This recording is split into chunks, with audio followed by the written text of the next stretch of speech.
미국이 이란 공격을 잠시 유예하면서 유가도 한숨 돌리게 됐습니다. 하지만 4월에 진짜 에너지 위기가 올 수 있다는 우려는 여전한데요. 왜 그런지 자세히 짚어보겠습니다. 서울과학기술대학교 유승훈 미래에너지융합학과 교수와 함께하겠습니다. 어서 오십시오. 네, 안녕하십니까? 네, 자, 아침에 저희도 보도해 드린 대로 트럼프 대통령이 갑작스레 공격을 유예하기로 결정하면서 유가가 급락했습니다. 자, 하지만 시장의 경계감은 여전한 상황인 것 같은데 아직까지는 신뢰하기 어렵다라고 하는 반응이 나오는 것 같아요. 네, 맞습니다. 또 5일 후에는 다시 또 이란의 에너지 시설을 공격할 수도 있고요. 그런 이유 때문에 현재 국내에 주로 들여오는 중동유는 여전히 가격이 130불로 전쟁 전의 2배 수준에 달하기 때문에 당분간은 좀 추이를 더 지켜봐야 될 것 같습니다. 예, 말씀하신 중동유가 이제 두바이유일 텐데, 네, 맞습니다. 예, WTI와 브렌트유 그리고 두바이유 가격 차이가 상당히 크더라고요. 이건 왜 그렇습니까? 지금 중동에서 이제 전쟁이 발발하다 보니 그 중동 두바이유의 공급이 원활하지 않고요. 반면에 WTI유는 미국에서 생산이 되고 브렌트유는 영국 북해 쪽에서 생산이 되기 때문에 WTI유와 브렌트유는 공급이 원활한 반면에 중동산 두바이유의 공급에 차질을 빚으면서 여기 이 두바이유의 가격이 지금 폭등한 상황입니다. 그렇군요. 사실 우리가 수입해서 쓰는 주 원유가 이 두바이유다 보니까 지금 네. 그 가격이 우리에게는 상당히 중요한 건데, 자, 국제에너지기구 사무총장의 말이 심상치가 않습니다. 이번 위기가 오일 쇼크를 넘어서는 수준이 될 수 있다라고 전망했는데요. 교수님 의견은 어떻습니까? 네, 사실 좀 맞습니다. 그 두 가지 측면에서 그 말이 일리가 있는데요. 그 70년대 오일 쇼크는 사실 공급의 문제는 없었습니다. 가격이 폭등했던 것이 문제인데요. 지금은 중동 쪽에서 이 많은 석유 생산 시설이 공격을 받아서 파손이 됐고요. 또 석유를 생산해도 팔리질 않다 보니 그 유전을 현재 막아놓은 데들이 많습니다. 이걸 복구하는 데는 좀 시간이 걸리고요.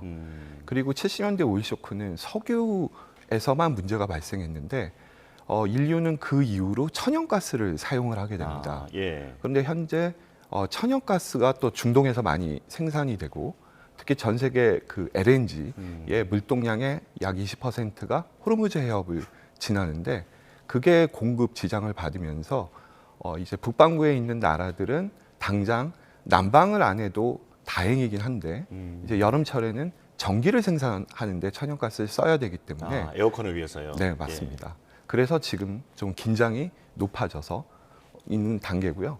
그래서 오일 쇼크와 다른 것은 석유만의 위기가 아닌 천연가스도 함께 위기가 왔다는 것이고 가격만의 문제가 아니라 물량에 문제가 있다. 이렇게 볼 수 있습니다. 예, 훨씬 더 복합적인 위기로 다가올 수 있다라는 말씀이신데요. 국제에너지기구도 4억 배럴 비축유 방출 얘기를 했었고, 그리고 미국도 1억 7,200만 배럴의 비축유 방출을 언급했습니다. 자, 그렇다면 유가 안정에는 어느 정도 영향이 있을까요? 네, 뭐 단기적으로는 도움이 됩니다만 미국이 1억 7천만 배럴을 그 방류를 하더라도 네. 사실 미국이 한 해 쓰는 석유가 한 75억 배럴 되기 때문에 한 9일치밖에 안 됩니다. 그리고 우리나라에서 비축유 중에 방출하기로 한 것이 한 2,424만 톤, 2,246만 배럴 정도 되는데 그것도 우리나라가 쓸 때 한 8일, 9일 정도밖에 쓰지 못하는 물량이기 때문에 예. 단기적으로는 효과가 있지만 장기적으로, 중장기적으로 가격을 안정화하는 데는 한계가 있다고 볼 수 있습니다. 예. 그렇다면 일각에서 제기되는 우리나라의 4월 에너지 쇼크, 이건 왜 그 우려가 나오는 겁니까? 네. 그게 정유사들이 자체적으로 그 석유 제품 생산을 위해서 보유하고 있는 석유가 4월 초에는 다 떨어지게 됩니다. 네. 그래서 위기설이 나왔는데요.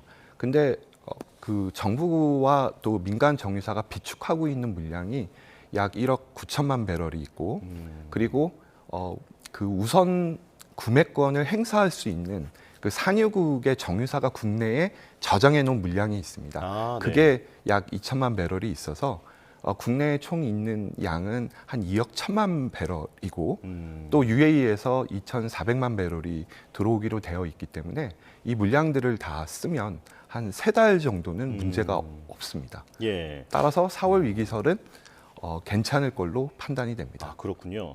그런데 수출 물량을 제외하면 70인분도 안 된다라고 네. 하는 그런 분석도 있던데요. 네, 맞습니다. 그 세계 국제 에너지 기구인 IEA에서는 그 수출을 제외한 자국 내 사용 물량 기준으로 비축 일수를 따지는데요. 네. 그 기준으로는 208일 기준인데 우리는 석유 제품을 만들면 거의 60%, 70%를 수출합니다.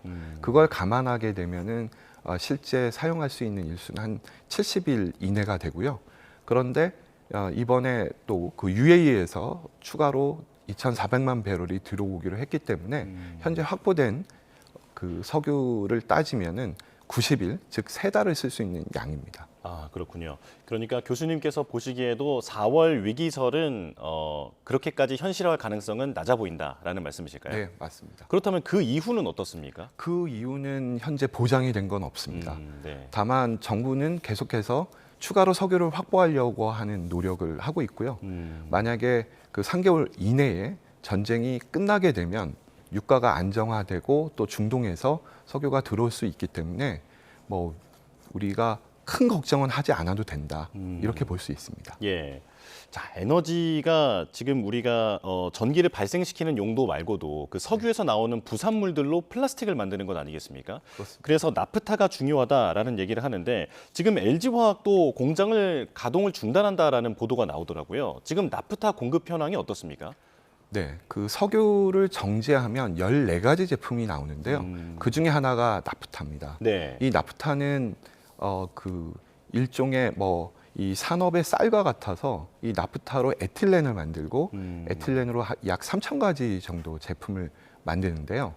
이 나프타가 국내에서 소비되는 거의 약 절반은 국내 정유사가 생산을 하고 나머지 절반은 수입을 합니다. 네. 그런데 그 수입하는 거의 절반이 호르무즈 해협을 통해서 우리는 수입을 하고 있는데 호르무즈 해협이 봉쇄되면서 우리나라 전체 소비량의 약 4분의 1 정도가 현재 국내에 못 들어오고 있는 상황이고요. 예. 그래서 일부 석유화학 기업은 결국 공장 가동을 멈추거나 줄이고 있는 상황이고 사실 이 나프타로 비닐이라든지 플라스틱을 만드는데 그래서 종량제 봉투를 만들 또 납사가 현재 부족해서 예.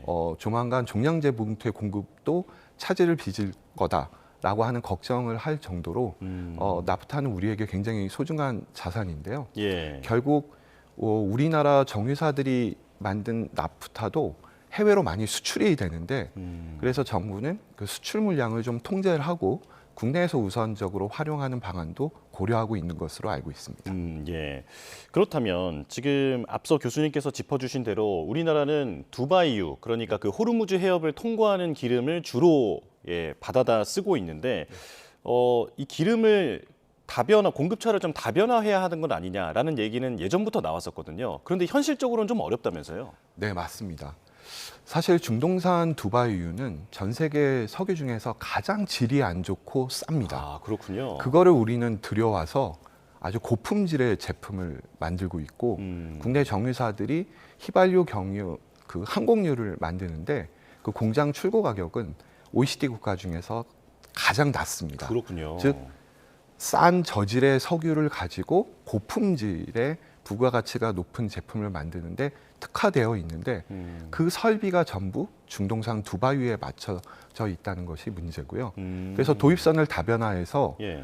뭐 미국산 석유를 들여온다 하더라도 미국산 석유는 또 경질유로 중동산 두바이유와 성상이 맞지 않습니다. 따라서 미국산 석유를 들여오게 되면 오히려 설비가 고장이 난다든지 비용이 증가하고 오염물질도 더 많이 나올 수 있기 때문에 우리는 별 수 없이 중동산 두바이유에 의존할 수밖에 없는 상황입니다. 그렇군요. 그런데 애초에 WTI나 그 브렌트유 같이 품질이 좋은 기름을 왜 안 들여왔을까? 이것도 궁금해지는데요. 네, 이 WTI유나 브렌트유는 고급 기름이라서 네. 비쌉니다. 아, 그렇군요. 네, 중동산 두바이유는 좀 싼 기름이었고요. 그래서 싼 걸 가지고 고품질 제품을 만드는데 정유사와 정부는 집중했던 거고 그 전략이 사실은 성공적이었죠. 예. 그래서 예를 들면 미국 시장에서 항공유 시장 점유율이 우리나라 기업이 거의 1위입니다. 그러니까 우리나라는 석유가 한 방울도 안 나지만 예. 많은 석유 제품을 전 세계 80여 개 국가에 수출을 하면서 막대한 외화를 벌어들이고 있고 10년 전만 하더라도 반도체보다 수출액이 더 많았습니다. 예. 그게 우리의 강점이었는데 이렇게 호르무즈 해협이 봉쇄가 되고 나니 그게 단점으로 부각이 된 거죠. 예. 저품질 원유를 사다가 고품질, 그러니까 고부가가치 제품으로 만들어 파는 게 지금 우리 그 네. 기업의 경쟁력이다라는 네, 말씀이시군요. 그렇다면 앞서 언급하신 그 LNG는 어떻습니까? LNG는 미국산을 들여와도 되는 건가요? 아, 네, 그렇습니다. LNG는 세계 곳곳에서 생산이 되고 있고요. 예. 우리나라가 LNG 소비를 좀 많이 합니다. 전 세계적으로 한 4억 1천만 톤 정도 소비가 이루어지는데 우리나라에서 한 4,500만 톤 정도 소비를 하기 때문에 우리는 LNG를 많이 소비하고 있는 이제 국가이고요.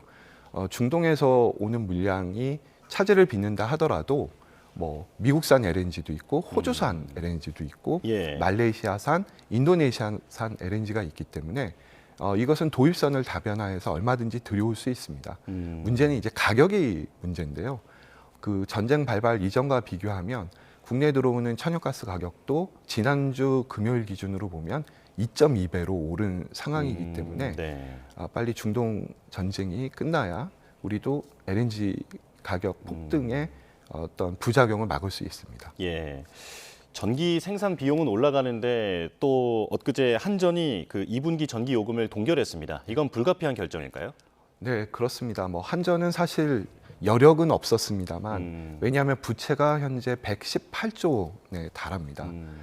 그래서 전기요금을 인상하는 것이 필요했는데 아무래도 지금 위기 상황이고 그래서 국민들과 산업체의 부담을 줄여주기 위해서 정부와 협의해서 불가피한 결정을 한 것으로 보입니다. 예. 자, 그렇다면 일단은 교수님께서는 4월 에너지 위기설까지는 아니지만 네. 조금 더 중장기적으로는 반드시 대책이 필요하다라고 맞습니다. 예, 강조를 해주셨는데요. 현 시점에서 당장 할 수 있는 조치와 장기적으로 대비해야 하는 조치 두 가지를 좀 짚어주실까요? 네, 단기적으로는 우리가 결국 소비를 줄여야 됩니다. 아, 네. 그래서 뭐 나홀로 승용차 같은 경우에는 좀 멈춰 세워놓고 그 대중교통, 지하철과 버스를 이용하는 것이 필요하고요. 불필요하게 사용되는 부분의 에너지 사용을 줄여서 이 위기 상황을 슬기롭게 극복하는 것이 그 어느 때보다도 필요한 시기입니다.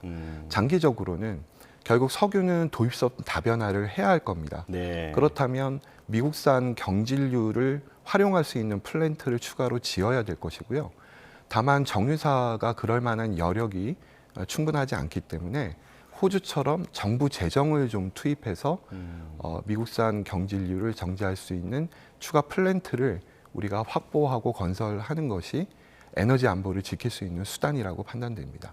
네, 알겠습니다. 에너지 위기가 정말 모두의 위기라는 걸 실감하게 되는 요즘이라는 생각이 듭니다.